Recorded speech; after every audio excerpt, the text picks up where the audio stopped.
Hello, friends. Today we are going to talk about a poem by Donne. It is Death Be Not Proud.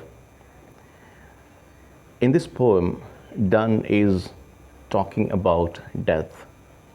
The way the poet has treated death and the way we treat death is quite different. यानी जिस तरह से poem में poet ने death को treat किया है और जिस तरीके से हम लोग ट्रीट करते हैं, दोनों में काफ़ी फ़र्क है.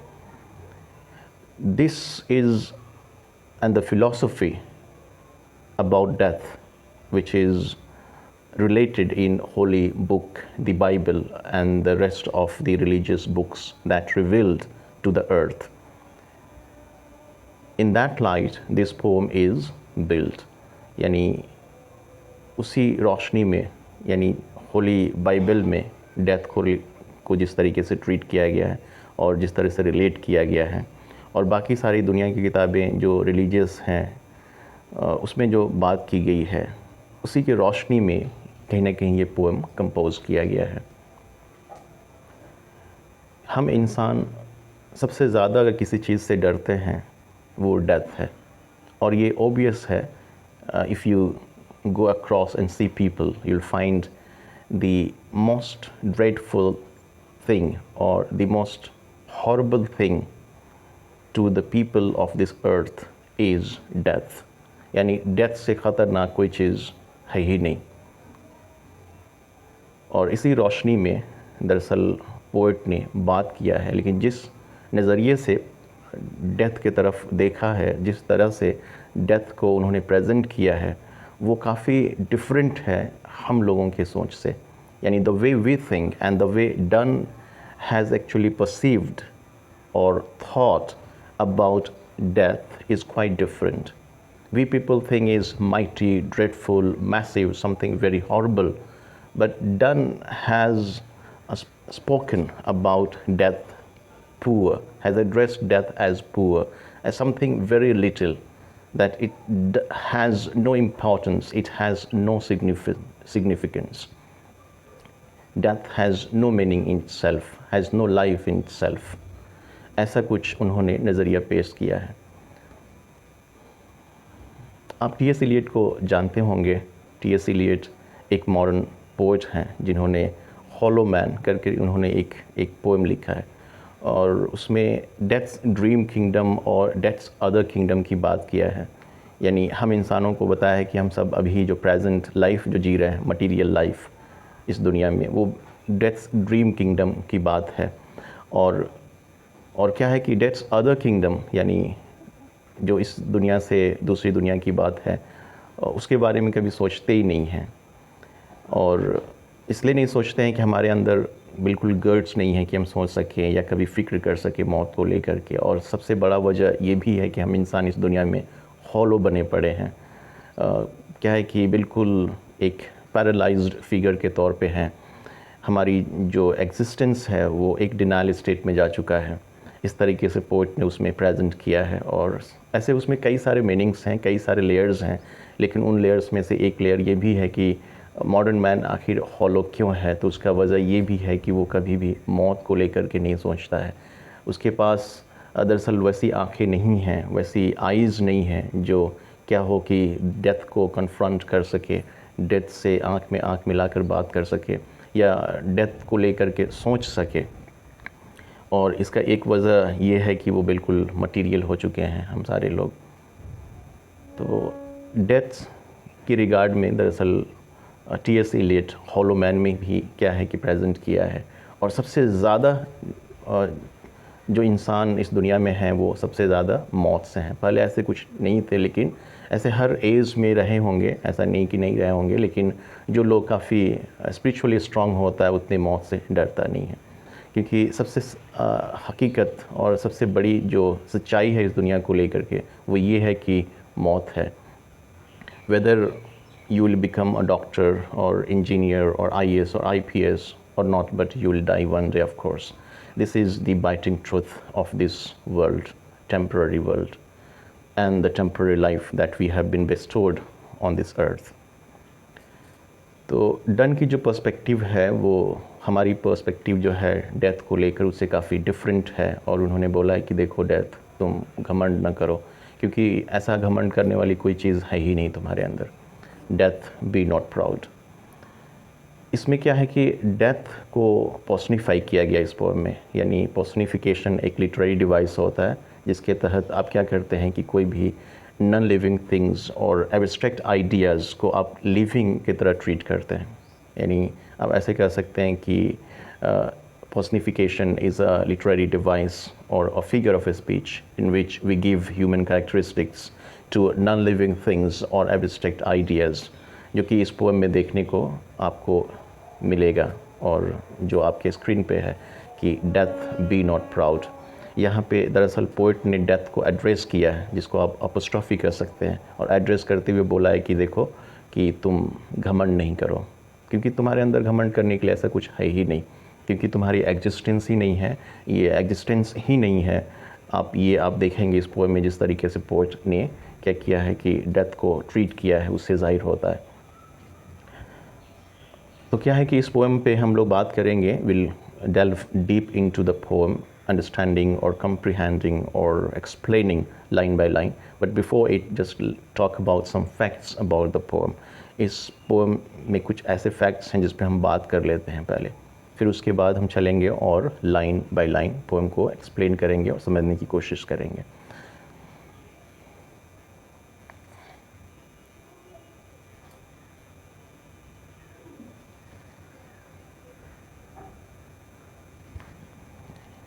जैसे कि बताया था आपको मैंने कि ये एक डायरेक्ट एड्रेस है डेथ को, यानी डेथ को पर्सनिफाई किया गया है, मतलब एक ह्यूमन बीइंग की तरह ट्रीट किया गया है इसमें, और बताया गया है कि तुम बिल्कुल पावरलेस हो, मतलब you have no power at all. और हमारे लिए तुम क्या हो कि ये जो अर्थली लाइफ है और जो इटर्नल लाइफ है, यानी अर्थली लाइफ यानी जिस दुनिया में जब हम जी रहे हैं ये हमारी अर्थली लाइफ है, और इटर्नल लाइफ यानी मौत के बाद की ज़िंदगी होगी, यानी आफ्टर लाइफ, यानी जब हम नेक्स्ट वर्ल्ड में जाएंगे। उन दोनों के बीच पोएट ने रेफ़र किया है कि एक शॉर्ट स्लीप की तरह तुम काम करते हो, यानी एक शॉर्ट स्लीप हो, और क्योंकि तुम्हारी एग्जिस्टेंस भी नहीं है, क्योंकि तुम स्लीप भी नहीं हो, रेस्ट भी नहीं हो, तुम एक शॉर्ट एक ट्रांजिशनल पीरियड हमें देते हो, और उसमें हम क्या होते हैं कि ट्रांसफॉर्म होते हैं, इस वर्ल्ड से नेक्स्ट वर्ल्ड में चले जाते हैं। उस दौरान तुम एक शॉर्ट स्लीप का काम करते हो हमारे लिए। और शॉर्ट स्लीप आप समझ सकते हैं, जब हम सोते हैं और फिर सेकंड में जग जाते हैं, वही वाली ट्रीटमेंट है यहाँ पे। तो ये जो प्रेजेंट लाइफ है, अर्थली लाइफ है हमारी इस दुनिया में, और जो इटर्नल लाइफ होगी, उन दोनों के बीच तुम एक शॉर्ट स्लीप का ही काम करते हो, उससे ज़्यादा तुम्हारा रोल है नहीं। और अगर if you look at the essence, death के इसेंस को अगर देखें, अगर उसकी एग्जिस्टेंस की तरफ जाएं और डेथ को समझने की कोशिश करें, तो हमें ये लगेगा कि डेथ कुछ है ही नहीं। अब देखिए कितना डिफरेंट नज़रिया है पोइट का और हम लोगों की जो सोच है डेथ को लेकर के, कि हम कभी मौत की बात करने की छोड़ ही दीजिए, मौत के बारे में सुनने की भी पसंद नहीं होते हैं।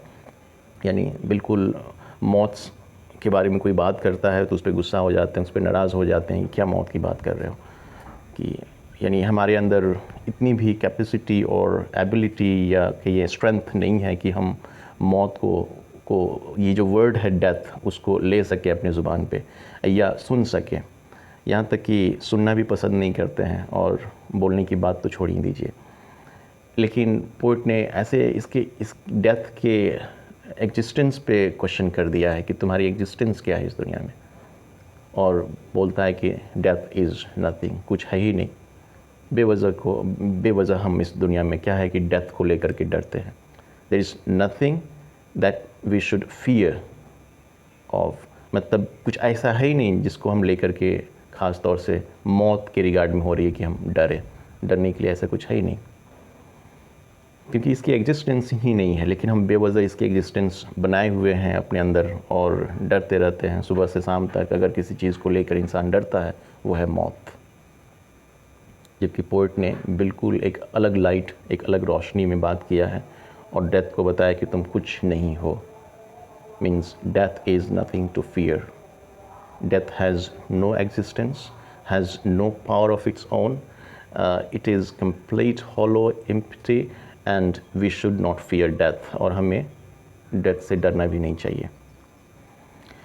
दूसरा पॉइंट ये है कि ये जो पोएम है डेथ बी नॉट प्राउड, दरअसल ये हिस्सा है होली सॉनेट्स और डिवाइन मेडिटेशंस। ये कलेक्शन ऑफ सॉनेट्स हैं डन के, जिसमें टोटल 19 सॉनेट्स हैं, और डेथ बी नॉट प्राउड का जो स्थान है यानी प्लेस है वो 10वें नंबर पे है। यानी death be not proud is a 10th sonnet in the entire series, that is holy sonnets, and its total sonnets in that holy sonnets are 19, total 19 sonnets हैं, और ये 10वें नंबर पे है। ये जो होली सॉनेट्स हैं और या डिवाइन मेडिटेशंस हैं जिसमें टोटल 19 सॉनेट्स हैं, ये 1633 में पब्लिश हुआ था, और फर्स्ट एडिशन था सॉन्ग्स एंड सॉनेट्स का जिसमें इसको पब्लिश किया गया था। और पॉस्चमसली आप देख रहे हैं, ये इसका मतलब होता है आफ्टर डेथ, यानी मौत के मरने डन के मरने के बाद 1633 में जो पहला एडिशन था सॉन्ग्स एंड सॉनेट्स का, उसी कलेक्शन में ये होली सॉनेट्स आए थे जो कि टोटल 19 सॉनेट्स थे, और डेथ बी नॉट प्राउड 10वें नंबर पे था। ये जो सॉनेट है यानी डेथ बी नॉट प्राउड, ये पेट्रार्कन सॉनेट है। पहले तो आप सॉनेट को जानें कि सॉनेट होता क्या है। एक पोएम होता है जो कि 14 लाइंस के होते हैं और काफ़ी लिरिकल होता है विद इंट्रिकेट राइम स्कीम, यानी अब इसको आप बोल सकते हैं कि a poem a song of 14 lines, it is lyrical in nature with intricate rhyme scheme. यानी इसमें क्या होता है कि एक ऑर्गेनाइज्ड राइमिंग पैटर्न होता है जो पेट्रार्कन सॉनेट का भी होता है और इंग्लिश सॉनेट का भी होता है और कर्टल सॉनेट का भी होता है। ऐसे आप प्राइमरीली दो ही सॉनेट जानते होंगे कि पेट्रार्कन सॉनेट होता है जो कि पेट्रार्क जो कि एक इटालियन सोनेटियर हैं, 14th सेंचुरी में ये लिखते थे इटली में, और इन्होंने सॉनेट डिज़ाइन किया था। इनको फादर ऑफ सॉनेट्स भी कहा जाता है। और इनका जो पैटर्न था यानी जो सॉनेट 14 लाइन्स थे जो दो हिस्सों में बटा हुआ था, दो स्टेंजाज में बटा हुआ था। पहला ऑक्टिव होता था और दूसरा सिस्टेट होता है, आप देख भी सकते हैं।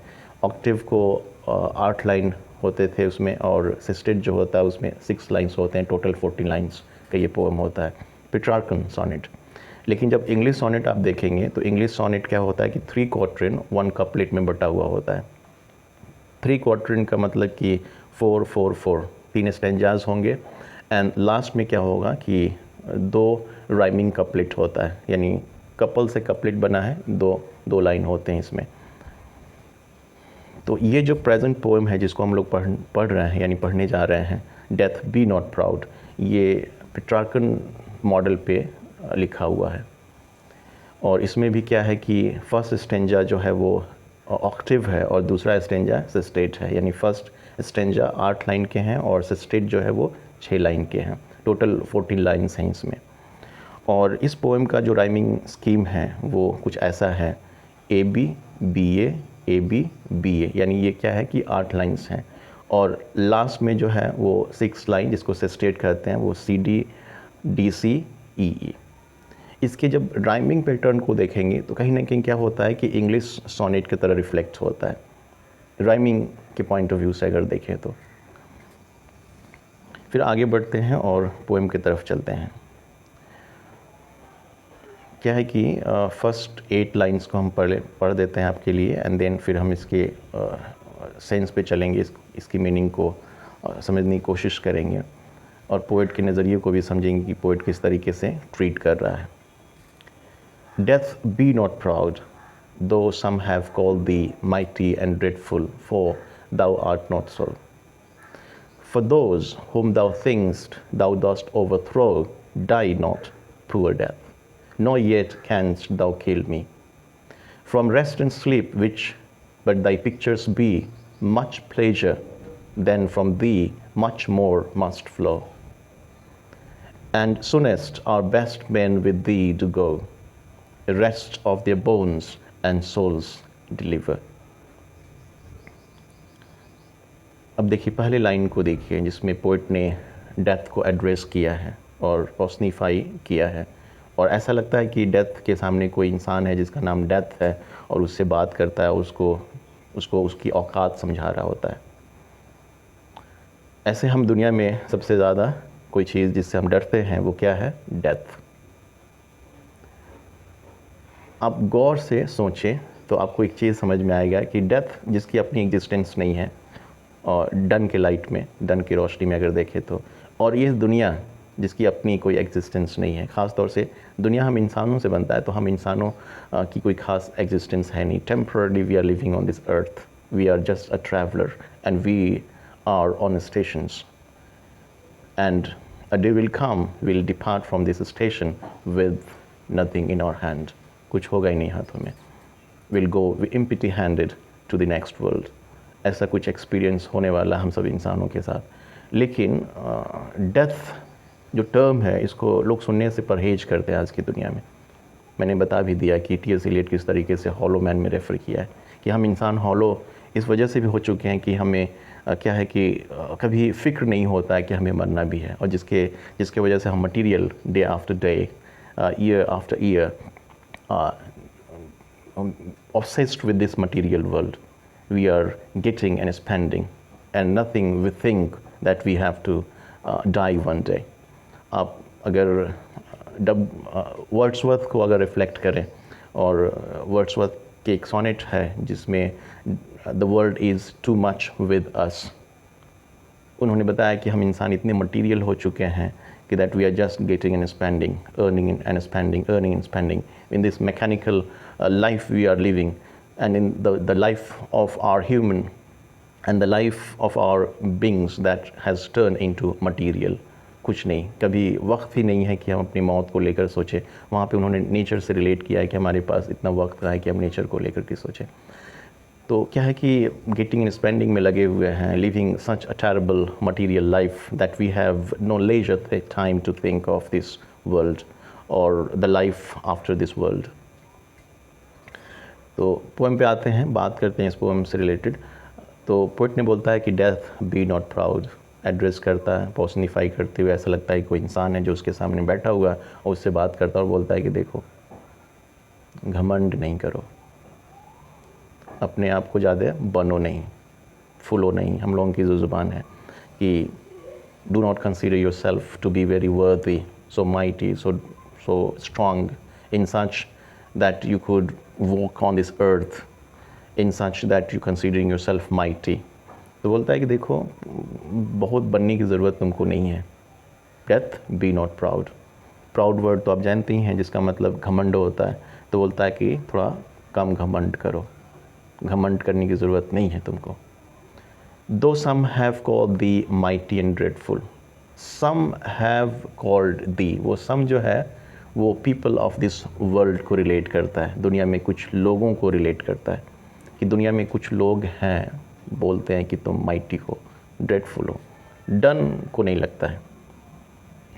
अब माइटी वो मॉडल भर वाला नहीं समझिएगा, माइटी मतलब यहाँ पे ऑल पावरफुल है, माइटी शक्तिशाली, और ड्रेडफुल का मतलब है हॉरिबल, जिसको देख करके आपको भय क्रिएट हो जाता हो, हॉरिबल, टेरेबल, ड्रेडफुल।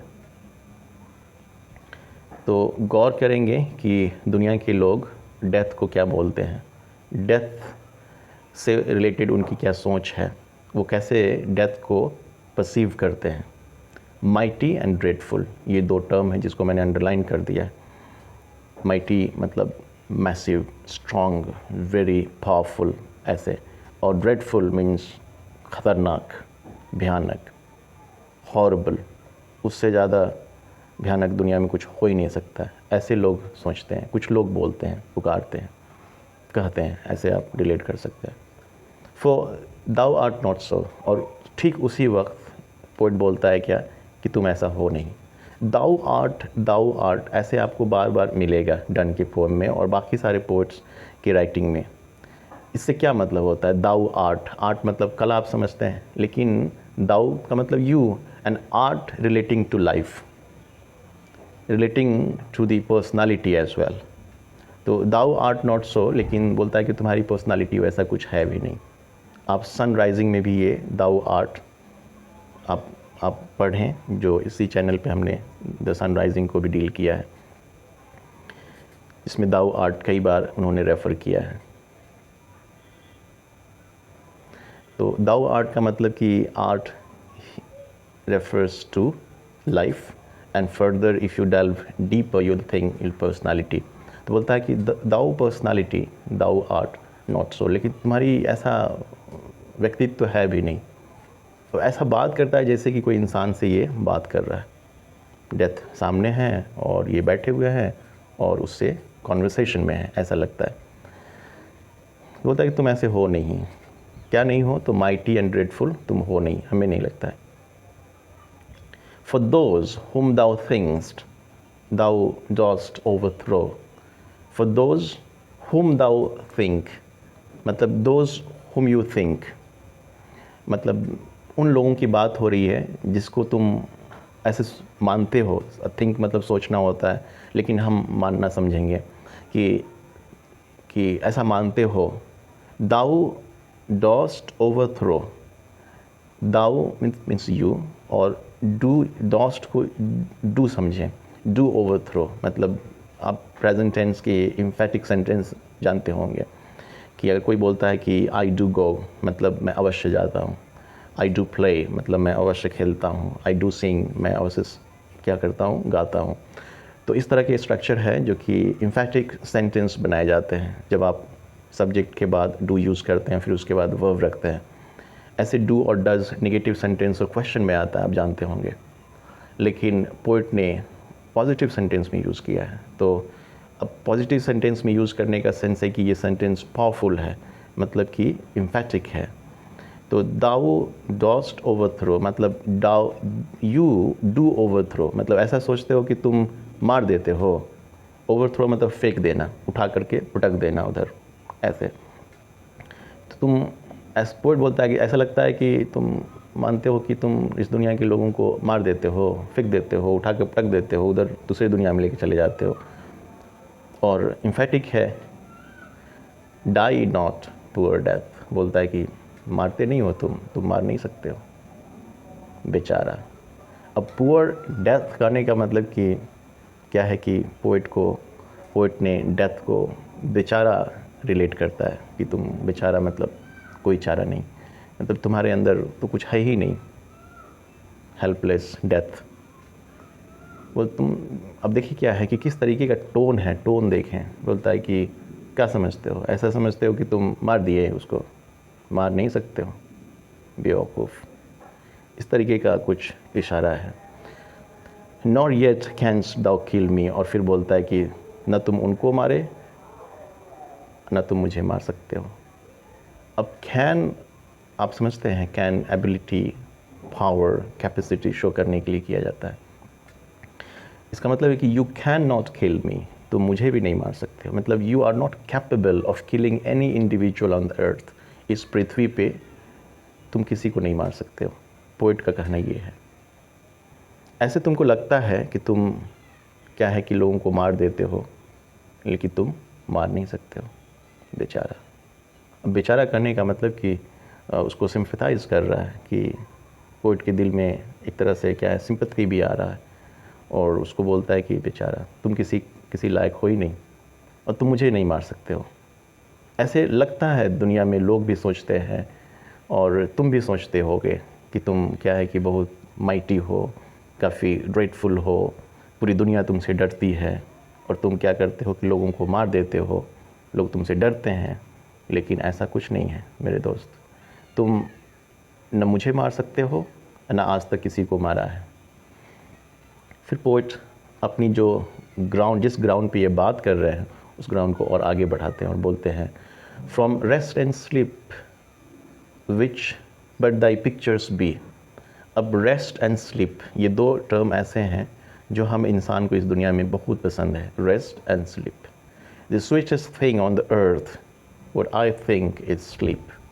सबसे खूबसूरत चीज़ जो इस दुनिया में है वो है स्लीप, क्योंकि ये रिफ़्रेश करता है इंसान को। आप एग्जॉस्टेड हैं, थके हुए हैं, आपकी बॉडी फेल हो रही हैं, लेकिन आप सो लेते हैं तो बिल्कुल चार्ज्ड हो जाते हैं। जिस तरीके से मोबाइल में इलेक्ट्रिक हम देते हैं वो चार्ज हो जाता है, सिर्फ उसी तरह से क्या है कि ये हमें चार्ज कर देता है स्लीप। और रेस्ट भी एक तरह का क्या है, स्लीप ही है, रेस्ट करते हैं तो सोते ही हैं, दोनों एक दूसरे के सिनोनिम्स हैं। तो rest and sleep which but thy pictures भी, दोनों क्या है कि ये दोनों तुम्हारे तस्वीर हैं, यानी तुम्हारी तरह रिफ्लेक्ट होते हैं, तुम्हारी तरह इनकी तस्वीर है, यानी अपीयर तुम्ही की तरह करते हैं। तो देखिए रेस्ट भी एब्स्ट्रैक्ट नाउन है, स्लीप और डेथ ये सबको आप देख नहीं सकते हैं, फील करते हैं। लेकिन पोइट ने ऐसे ट्रीट किया है कि जैसे कि आपके सामने हैं और आपको देख रहे हैं और आप उन्हें देख रहे हैं। तो बोला कि ये दोनों तुम्हारी ही रूप हैं, फॉर्म्स हैं। पिक्चर्स का मतलब क्या, पेंटिंग ना देखने लगी है, ये इसका मतलब तुम्हारे फॉर्म्स हैं, ये तुम्हारी ही फॉर्म्स हैं, डेथ की ही क्या है, फॉर्म्स हैं।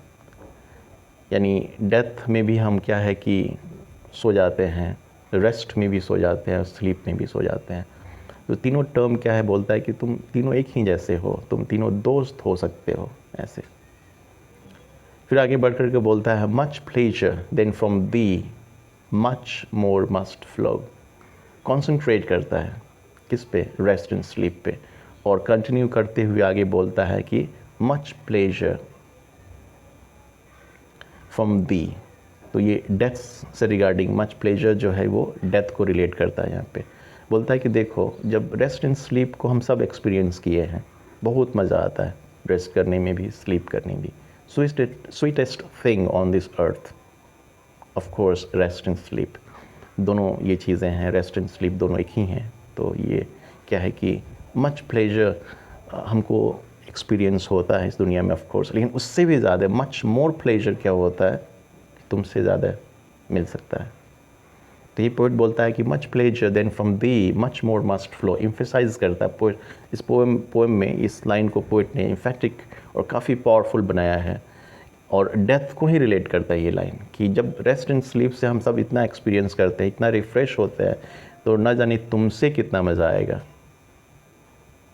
यानी तुम तो हमें ज़्यादा प्लेजर दोगे, और क्या है कि और ज़्यादा प्लेजर दोगे। फ़्लो का मतलब यहाँ पे फ़्लो बहने का सेंस जो डिक्शनरी मीनिंग होता है, लेकिन यहाँ पे क्या है कि हासिल होगा। Much more pleasure from you will receive, क्या है कि हम तुमसे और ज़्यादा क्या है कि प्लेजर हासिल कर सकते हैं और करेंगे। And soonest our best men with thee to go, or this is the only reason that those who are virtuous people on this earth they die soon। और जो क्या है कि जो वर्चुअस लोग हैं, जो नेक लोग हैं, ऑनेस्ट लोग हैं इस दुनिया में, पायस लोग हैं, वो जल्दी मर जाते हैं।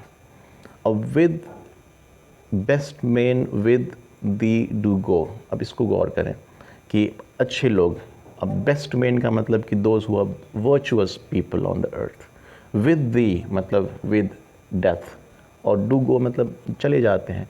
Do go, I do go, मैं जाता हूँ, लेकिन जाता हूँ सिंपल नहीं है, पावरफुल सेंटेंस है। तो इसी वजह से क्या है कि बोलता है कि हमारे जो नेक लोग हैं इस दुनिया में, जो अच्छे लोग हैं, जो बेहतरीन लोग हैं, वो क्या है कि तुम्हारे साथ चले जाते हैं। यानी तुम्हारे साथ चले जाते हैं मतलब मर जाते हैं। They go away from this world, they die, and those are the virtuous people who die early. क्या होता है कि जो नेक लोग होते हैं वहीं कम उम्र में ही क्या होते हैं, मर जाते हैं। और क्या होता है, rest their bones. Rest their bones का मतलब बॉडी को यहीं छोड़ देते हैं। And souls delivery mean souls deliver, और आत्माएं चली जाती हैं।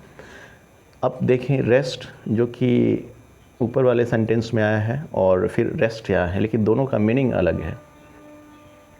वहाँ रेस्ट जो है वो ईज़ को रिलेट करता है, रिफ़्रेशमेंट को रिलेट करता है, और मोमेंट ऑफ प्लेजर को रिलेट करता है। लेकिन ये रेस्ट जो है वो लीव को रिलेट करता है। लीव मतलब छोड़ देना। Rest their bone, leave their bone on the earth means body, and what happens, the soul go away from this world. Actually the soul goes into the eternal world. और यहाँ souls है मतलब relating to the people who die on the earth and their souls departed and get into the heaven। उन लोगों की बात कर रहा है ये कि वो अपने बॉडी को यहाँ छोड़ जाते हैं और उनकी जो आत्माएं हैं वो नेक्स्ट वर्ल्ड को प्रस्थान कर जाती हैं। ये क्या है कि फर्स्ट स्टेंजा है जिसमें 8 लाइंस हैं और डेथ को क्या है कि उसको बताया है कि देखो, ऐसे हम सोचते हैं कि तकलीफ़ होंगी, ये होगा वो होगा, लेकिन ऐसा कुछ नहीं। रेस्ट एंड स्लीप से इतना मज़ा आता है तो ना जाने कितना मज़ा आएगा जब हम मरेंगे इस दुनिया से। तो जो पोएट का नज़रिया है वो हमारे नज़रिए से बिल्कुल डिफरेंट है। हम लोग तो सोचते हैं कि मरेंगे तो कष्ट होगा, परेशानी होगा, डरते हैं। एक डाइंग मैन से भी पूछें कि मरना चाहते हो क्या, तो बोलेगा कि नहीं नहीं नहीं, मरना नहीं चाहते हैं। लेकिन पोएट ने बोला कि वाह क्या बात है, रेस्ट एंड स्लीप से तो इतना मज़ा आता है, ना जाने कितनी मज़ा आएंगे जब हम रियल स्लीप एक्सपीरियंस करेंगे, यानी डेथ एक्सपीरियंस करेंगे। तो दरअसल जो परसेप्शन है उसको पोएट ने बदलने की कोशिश किया है इस पोएम के ज़रिए से। आगे देखते हैं।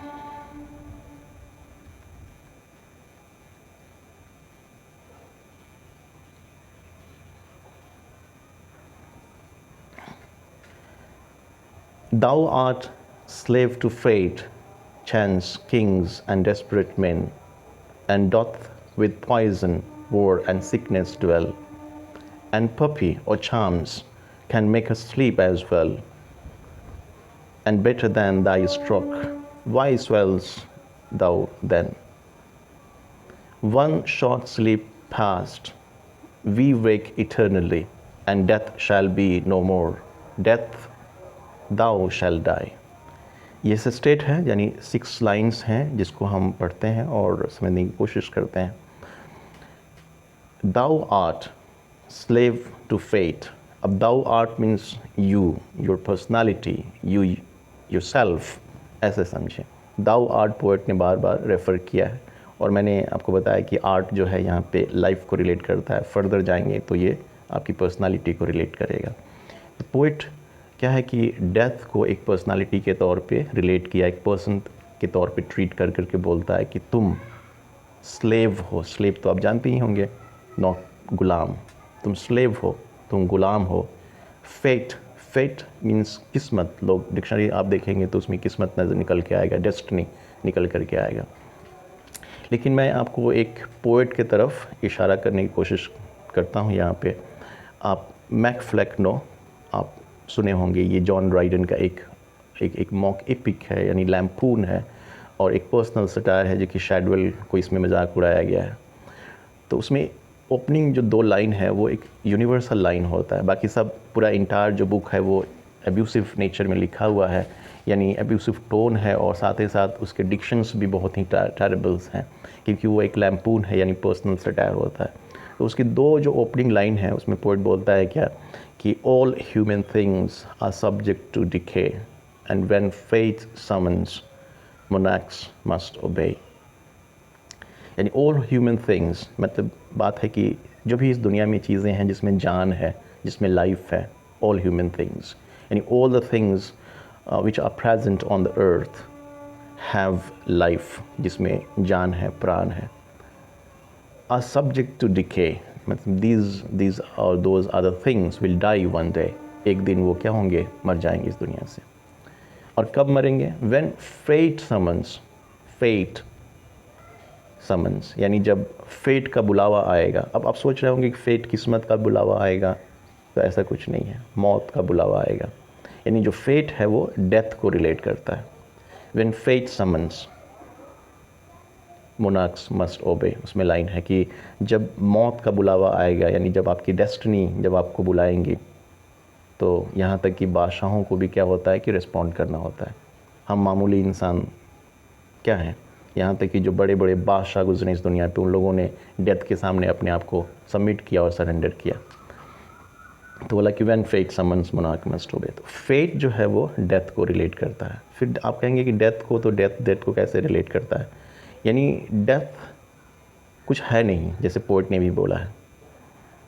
डेथ वो दिन, वो तारीख है जो गॉड के द्वारा क्या है, डिसाइड कर दिया गया है, मुतय्यन कर दिया गया, फिक्स कर दिया गया है, और वो आपकी डेस्टिनी है, आपकी फेट है।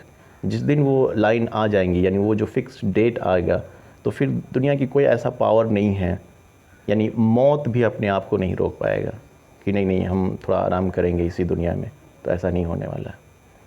एक फ़िल्म को रिलेट करेंगे यहाँ पे, आप सावन फिल्म देखे होंगे जो जिसमें सलमान खान होता है और वो एक नजूमी होता है, मींस एक एस्ट्रोलॉजर होता है, वो एक बाबा होता है और लोग उसके पास फेट जानने के लिए जाते हैं कि क्या होगा, मेरा किस्मत क्या होगा क्या होगा।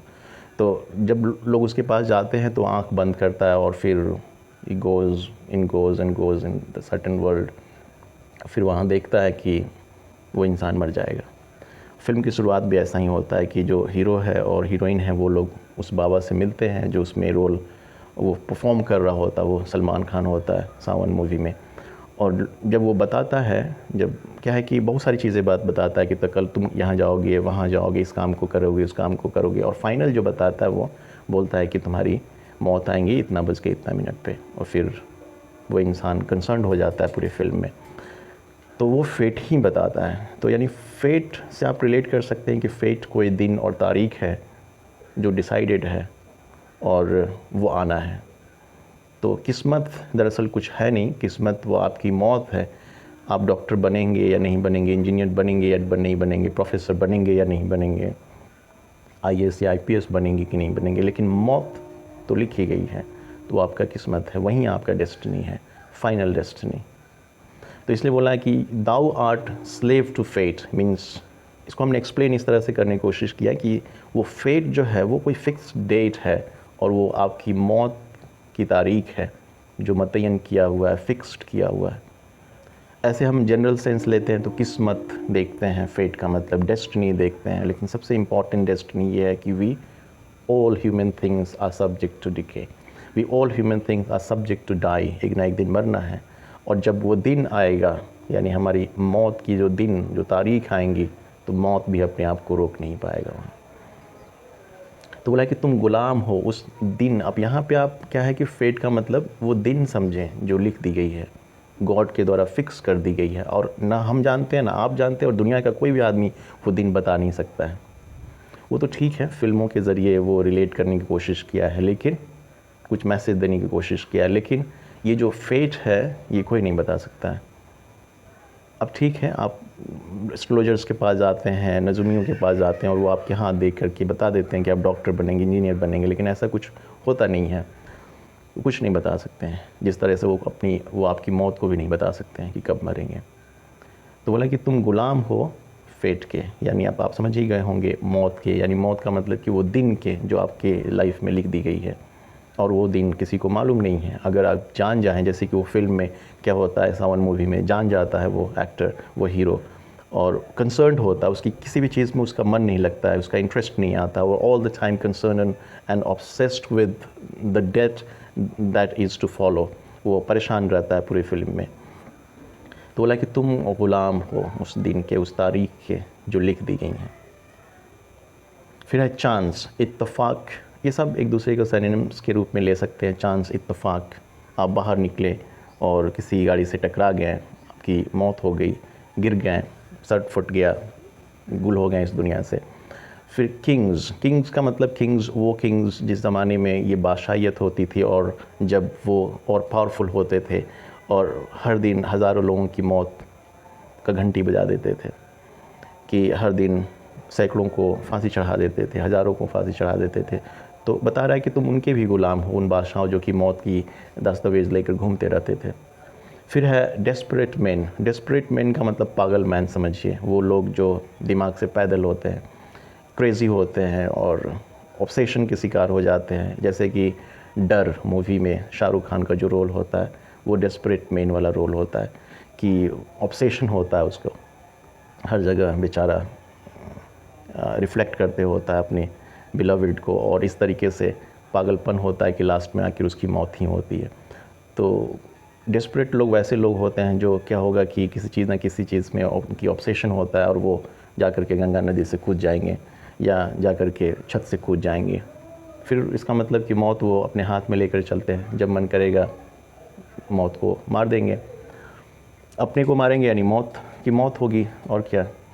पोएट तो यही बात कहने की कोशिश किया है कि आप नहीं मरते हैं, दरअसल मौत ही मर जाता है। फिर क्या है कि dost with poison means do with poison, same यही बात पॉइजन के साथ है, पॉइजन के भी तुम गुलाम हो। अगर लोग जिसको मरने की ख्वाहिश है जाता है और पॉइजन ले लेता है, मर गया। फिर उसी तरह से क्या है वॉर, लोग वॉर में जाते हैं और वहाँ पे मौत लिखी हुई होती है, मौत वहाँ भी आती है क्योंकि सैकड़ों हज़ारों लाखों की तादाद में गोलियाँ चलती हैं और लोग मरते हैं। हर पुरानी बैटल्स को देखेंगे तो आपको एक्सपीरियंस हो सकता है, अब देख तो नहीं सकते हैं लेकिन फिल्मों के ज़रिए से अगर देखेंगे तो रिफ्लेक्ट होता है कि मौत किस तरीके से लिखी जाती है और मौत किस तरीके से ये जो स्लेव है एक तरह से जो डेथ वो वॉर का भी है। और फिर है कि सिकनेस ड्वेल, और ड्वेल जो है ये बस राइमिंग की वजह से लाया, ऐसे इसकी ज़रूरत थी नहीं, यहाँ पे सिकनेस पे ही ख़त्म हो सकता था ये पोम, लेकिन बोला है कि डट with poison war and sickness, यहीं पे ख़त्म कर सकता था, लेकिन उन्होंने राइम करने के लिए या मीटर को या बीट को मेंटेन रखने के लिए ड्वेल यूज़ किया है। ड्वेल का मतलब रहना होता है, स्टे करना होता है, लेकिन बोला कि ठीक उसी तरीके से सिकनेस के साथ भी है, सिकनेस आती हैं मतलब बीमारियां आती हैं और एक इंसान को मार देती हैं। फिर है poppy and charms can make us sleep as well, बोला कि ये जो तुम सुलाने वाला काम है ये तो पपी एंड चार्म भी कर देता है। पपी का मतलब कि ओपियम की बात कर रहा है और चार्म का मतलब ड्रग्स की बात कर रहा है पोइट। ये सारे इंटॉक्सिकेटिंग स्टफ़ होते हैं, इंटॉक्सिकेटिंग मटेरियल्स होते हैं, इंटॉक्सिकेटिंग एलिमेंट्स होते हैं जिसको हम ले लेते हैं सर्टेन ओकेजन्स पे और सो जाते हैं और कई दिन तक सोते रहते हैं। तो बोला कि दरअसल देखिए एक खासियत की बात किया था पोइट ने डेथ की एक फ़ीचर गिनाया था कि तुम प्लेजर देते हो और लास्ट में चल करके इस प्लेजर को भी क्या है कि डिमिनिश कर देता है, ख़त्म कर देता है। बोलता है कि ये तो काम हम ड्रग्स और गांजा भांग लेकर भी कर लेते हैं, तो तुम्हारी ज़रूरत क्या है। और बेटर देन दाई स्ट्रोक, यानी जो तुम जितना पावर तुम्हारा होता है उससे ज़्यादा पावर हमारे पपीज़ एंड चार्म्स में होता है। यानी पपी मतलब कुत्ता नहीं समझिए, कुत्ता के बच्चा नहीं, पपी का मतलब ओपियम की बात कर रहा है पोइट, यानी इंटॉक्सिकेटिंग स्टफ़ और इंटॉक्सिकेटिंग एलिमेंट्स और मटीरियल्स जिसको हम सर्टेन ओकेजन्स पे लेकर के बेहोश हो जाते हैं। तो पोइट नहीं चाहता कि किसी भी तरह से डेथ को ये अप्रिशिएट करे या डेथ को किसी भी तरह से पॉजिटिव लाइट में दिखाए।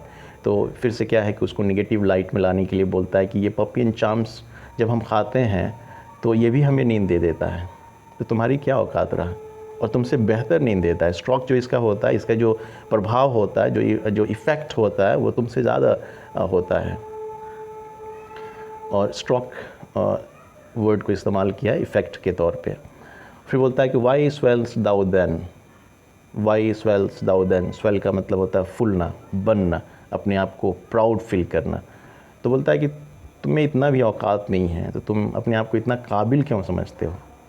Y do you swell then, this is the question and it is a rhetorical question the poet is asking whom the term called death, or the person called death, because death has been personified throughout the poem. तो बोलता है कि तुम अपने आप को इतना बनते क्यों है, इतना अपने आप को प्राउड क्यों समझते हो, अपने आप को इतना काबिल क्यों समझते हो, तुम्हारे अंदर तो ये भी औकात नहीं है, तुमसे ज़्यादा बेहतर तो हम पपी एंड चार्म्स को लेकर के फील कर लेते हैं।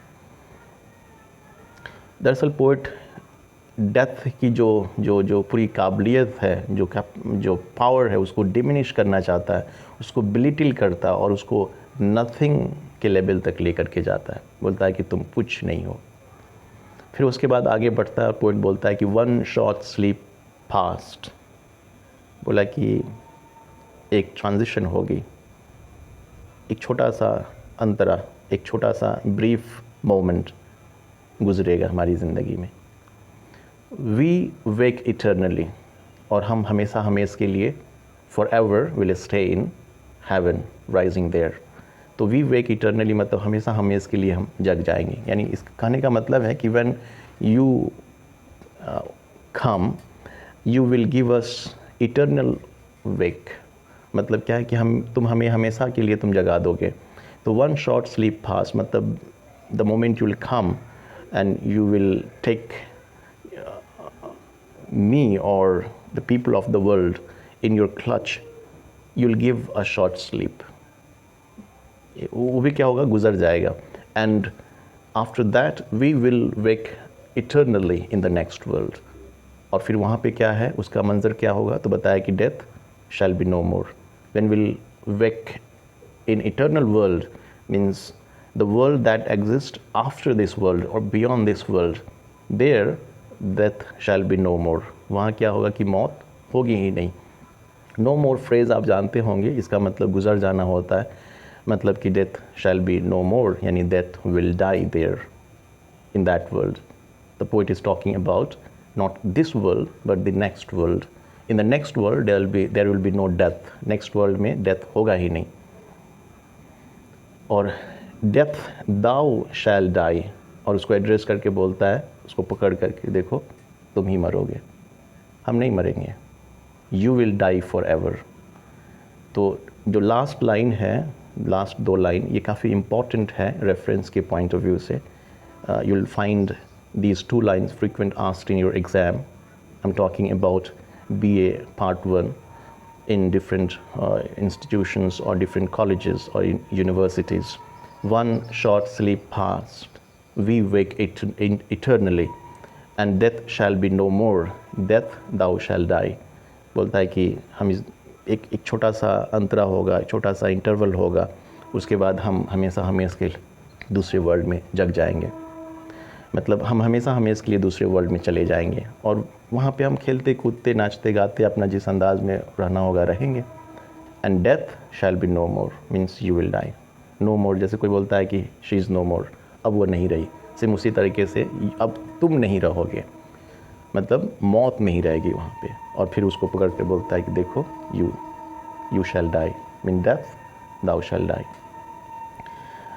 अब देखिए क्या है कि आई के साथ शैल होता है, वी के साथ शैल होता है, और बाकी जो सब्जेक्ट्स होते हैं जैसे यू विल इस्तेमाल करते हैं, ही विल इस्तेमाल करते हैं, शी विल इस्तेमाल करते हैं, लेकिन डेथ के साथ शैल इस्तेमाल किया है.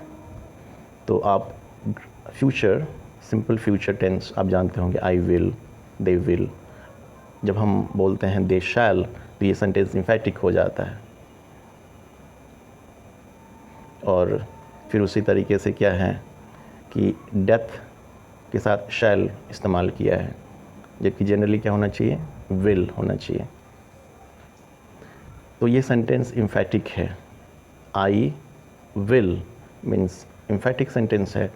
फिर उसी तरीके से राजू विल, सिंपल सेंटेंस है, इम्फेटिक नहीं है, लेकिन वही राजू शैल बोलेंगे तो इम्फेटिक हो जाएगा. तो लेकिन ये सेंटेंस जो लास्ट, मेरा कहने का मतलब है कि जब हम फ्यूचर सिंपल टेंस जब पढ़ते हैं या फ्यूचर सिंपल टेंस देखते हैं, तो उसमें क्या होता है कि जब हम जनरल जो नॉर्मल सेंटेंस बनते हैं वो आई के साथ शैल, वी के साथ शैल, लेकिन आई के साथ जब अगर हम विल इस्तेमाल कर ले या वी के साथ विल इस्तेमाल कर ले तो वो सेंटेंस इम्फेटिक हो जाता है. ठीक उसी तरीके से अगर हम डेथ के साथ शैल इस्तेमाल कर ले तो ये सेंटेंस इम्फेटिक होता है. मतलब पोइट ने जोर दे करके पावरफुली बोला है कि तुम ही मरोगे और तुमको ही मरना है, ऐसे. तो with this I will stop over here and we'll resume further in the lectures videos of course. So आज यहीं पे हम complete करते हैं. Till then take this world at ease and enjoy this beautiful world that Almighty has blessed you with. Thanks.